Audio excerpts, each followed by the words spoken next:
Secretary tourism UK Chakma মহোদয়, DIG range আছেন মঞ্চের এপার, আছেন আমাদের এসপি ট্রাফিক আপনারা চেনেন মানিক দাস মহাশয়, আমাদের ডাইরেক্টর ট্যুরিজম প্রশান্ত বাদল নেগি এবং ডাব্লিউএস থেকে রাজীব মজুমদার। আপনাদের সবাইকে আমি স্বাগত জানাই আজকের এই সাংবাদিক। ইতিমধ্যে আপনারা জানেন যে গত 3 তারিখ রাজ্যের মাননীয় মুখ্যমন্ত্রীর হাত ধরে আমাদের প্রমো ফেস্ট 2024 শুভ সূচনা হয়েছে ডুম্বুরে নারিকেলকুঞ্জে, এবং একটা অভূতপূর্ব সাড়া আপনারা দেখেছেন সংবাদপত্র সোশ্যাল মিডিয়ার মাধ্যমে, যে প্রায় ওই অনুষ্ঠানে 25,000 থেকে বেশি মানুষ সমগ্র মহকুমা থেকে জড়ো হয়েছিল এবং রাত 3টা পর্যন্ত ওই অনুষ্ঠান সেখানে চলেছে, মানুষ আনন্দ উপভোগ করেছে। পরবর্তী সময়ে আমরা গতকাল দ্বিতীয় ধাপে সোনামুড়া মহকুমার নির্মহলে রুদ্রসাগরে অনুষ্ঠিত করি প্রমো ফেস্ট, এবং সেখানেও আমরা দেখেছি, আমিও ব্যক্তিগতভাবে ছিলাম, সেক্রেটারি সাহেব ছিলেন, ডাইরেক্টর ছিলেন, হাজার হাজার মানুষের জমায়েত আমরা লক্ষ্য করেছি। এবং লাইট অ্যান্ড সাউন্ড শো যেটা বন্ধ ছিল নির্মহলের ভেতর, সেই লাইট অ্যান্ড সাউন্ড শো পুনরায় আবার এই প্রমো ফেস্ট উপলক্ষে সেখানে চালু হয়েছে নির্মহলের ভেতরে। আগামীকাল আমাদের তৃতীয় ধাপ জামপুইতে অনুষ্ঠিত হবে এবং দুপুরবেলা থেকে সেই অনুষ্ঠান আমরা শুরু করব, আমরাও সেখানে উপস্থিত থাকব। চতুর্থ ধাপ এবং প্রধান যে ধাপ আমাদের, সেটা আপনারা জানেন আগামী 14 তারিখ। 14 তারিখ আগরতলা রাস্তাবল ময়দানে প্রধান অনুষ্ঠান, এবং আমাদের পূর্ব ঘোষণা অনুযায়ী ভারতবর্ষের কিংবদন্তি সঙ্গীত শিল্পী শ্রেয়া ঘোষাল উপস্থিত থাকবেন। এবং আমরা এখন পর্যন্ত যা ফিডব্যাক, এখানে পুলিশ থেকেও ডিআইজি এসপি ট্রাফিক আছেন, তাদের কাছেও যা ফিডব্যাক, যে একটা ঐতিহাসিক জনসমাগম আমরা লক্ষ্য করব আগামী 14 ডিসেম্বর আস্তাবল ময়দান। এবং এই উপলক্ষে আমরা দফায় দফায় মিটিং করেছি। আমরা পুলিশ বন্ধুদের উপস্থিতিতে আস্তাবল মাঠে গিয়ে সেখানে পরিদর্শন করেছি, মঞ্চ কোথায় হবে, ব্যারিকেড কোথায় হবে, কি আকারে আমরা এই অনুষ্ঠানটা সাফল্যমণ্ডিত করব, সমস্ত কিছু নিয়ে আমাদের বিস্তারিত আলোচনা হয়েছে। আজকেও আমাদের এই প্রেসমিটের আগে DIG range, secretary, SP traffic, director, DWS এর বন্ধুদেরকে নিয়ে আমরা একটা রিভিউ মিটিং করেছি, এবং প্রত্যেকেরই একটা কথা, যে একটা রেকর্ড ব্রেকিং টার্ন আউট সেদিন হবে এই শ্রেয়া ঘোষাল কনসার্ট সেখানে উপভোগ করার জন্য।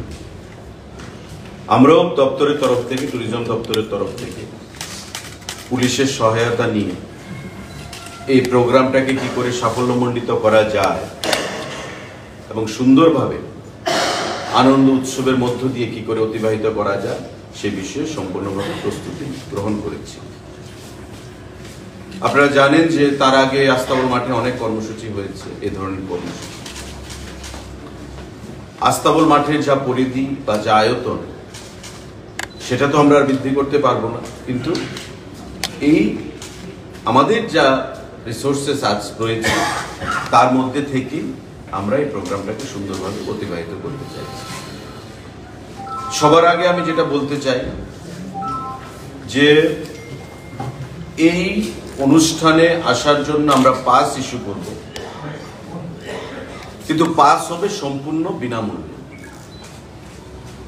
পাস আমাদের দিতে হবে, এটা একটা সিস্টেম, কিন্তু কোথাও কেউ পাসের জন্য পয়সা যেন না দেয়, নাম্বার 1। নাম্বার 2, আমি প্রত্যেকের কাছে আপনাদের আহ্বান জানাবো এর আগেও আপনারা অনেক প্রোগ্রামে আপনারা এসেছেন, এবারও আপনারা আমন্ত্রিত। আমরা ঠিক সময় মতো প্রোগ্রাম শুরু করব।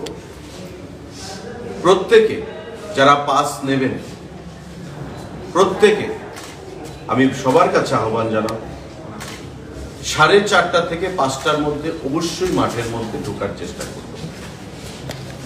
কারণ পাস যারা পাবেন, যেহেতু অর্থের কোনো ব্যাপার নেই, তাই first come first serve basis. যারা আগে আসবেন তারাই সুন্দরভাবে চেয়ারে বসতে পারবেন। কারণ আমরা 3টা ধাপ করব। সামনের দিকে থাকবে ধরুন যারা মাননীয় মুখ্যমন্ত্রী, মিনিস্টার, এমএলএস যারা আছেন, প্রশাসনের যারা উচ্চপদস্থ আধিকারিকরা আছেন, তারা সামনের দিকে থাকবেন। তার ঠিক ইমিডিয়েট পেছনে থাকবে আরেকটা ধাপ, সেখানেও আমরা চেয়ারে বসার ব্যবস্থা করব। এবং তার পেছনে আরেকটা ধাপ থাকবে গ্যালারি সহ মাঠের সামনের দিকে। তো আমি প্রত্যেকের কাছে আহ্বান জানাবো, আস্তাবল মাঠে এটা এমন নয় যে আপনারা নতুন আসবেন। যে গেটগুলো রয়েছে সেই গেটগুলো দিয়ে আপনারা আপনাদের পাস, সিকিউরিটি পার্সোনাল যারা থাকবে তাদের কাছে আপনারা পাসগুলো শো করবেন এবং সেটা দেখিয়ে আপনারা মাঠের ভেতর প্রবেশ করবেন, সিকিউরিটি পার্সোনালদের সঙ্গে কোঅপারেট করবেন। বড় প্রোগ্রাম, কনজেশন হবে, কোথাও যেন ঠেলাঠেলি ভিড়াভিড়ি না হয় সেই জিনিসটা আপনারা প্রত্যেকে মাথায় রাখবেন। এবং 4:30 থেকে 5টার মধ্যে আপনারা অবশ্যই এই প্রোগ্রামে উপস্থিত হওয়ার জন্য আমি আহ্বান জানাবো আপনাদের কাছে। কারণ শ্রেয়া ঘোষাল যখন আসবেন শিল্পী, তখন পিক টাইমে হয়তো এমনও হতে পারে যে পাস আছে কিন্তু আমি ঢুকে হয়তো চেয়ার পেলাম না, বা পাস আছে হয়তো ভিড়াভিড়ির ঠেলায় আমি মাঠে ঢুকতেই পারলাম না, এমনও হতে পারে। তাই আমি আহ্বান জানাবো প্রত্যেকের কাছে, আপনারা সঠিক সময়ে 4:30 থেকে 5টার মধ্যে অবশ্যই মাঠে প্রবেশ করবেন। আপনাদের অবগতির জন্য সাংবাদিক বন্ধুরা এবং জনগণের অবগতির জন্য আমরা 3 ধরনের এন্ট্রি পাস করছি। এই পাসটা হবে, আমরা খুব লিমিটেড করছি সামনের সারির জন্য, মুখ্যমন্ত্রী থেকে শুরু করে মন্ত্রী পরিষদের সদস্যরা, বিধায়করা, আমাদের প্রশাসনের যারা আধিকারিকরা রয়েছেন উচ্চপদস্থ, এগুলো তাদের জন্য। দ্বিতীয় পাস থাকবে ঠিক ইমিডিয়েট পেছনে, সেটা গ্রিন কালার আপনারা দেখতে পাচ্ছেন। এটা থাকবে আমাদের কয়েক হাজার, এবং তার পেছনে থাকবে এই পিঙ্ক কালার, সেটাও থাকবে আমাদের কয়েক হাজার। প্রতিটা গেটের বাইরে ধরুন যারা এই পাসটা নেবে, যাদেরকে দেওয়া হবে, এটা খুব সিলেক্টেড কিছু আমরা করেছি, সিলেক্টিভ কিছু লোকের জন্য। এই পাসটা যারা নেবে তারা প্রবেশ করবে পোলস্টার যে ক্লাব, সেই ক্লাবের অপোজিটে যে গেট, সেই গেট, এবং সেখানে গেটের বাইরে আমরা এই কালারের ঠিক গেট বানিয়ে রাখবো যাতে আইডেন্টিফিকেশনে সুবিধা হয়। সেম কালারের এন্ট্রি গেটে এবং গেট থাকবে এন্ট্রি পয়েন্টে। সিমিলারলি আমাদের গ্রিন যে পাস, সেই পাসে সেটা হবে, আপনারা দেখেছেন আস্তাবল মাঠের সঙ্গে দিয়ে যে রাস্তা ব্রিজের দিকে যায়, সেই ব্রিজে উঠার যে আপটা, তার ডান দিকে যে সরু রাস্তাটা, যে গেটটা, সেই গেট দিয়ে আপনারা ঢুকবেন। এবং এই গেটের মধ্যেও এই কালারের, সেম কালারের আমাদের ছোট্ট ফ্ল্যাক্সের ডিজাইন করে গেট লাগানো থাকে। এই হচ্ছে সবুজ কার্ড পাসের জন্য।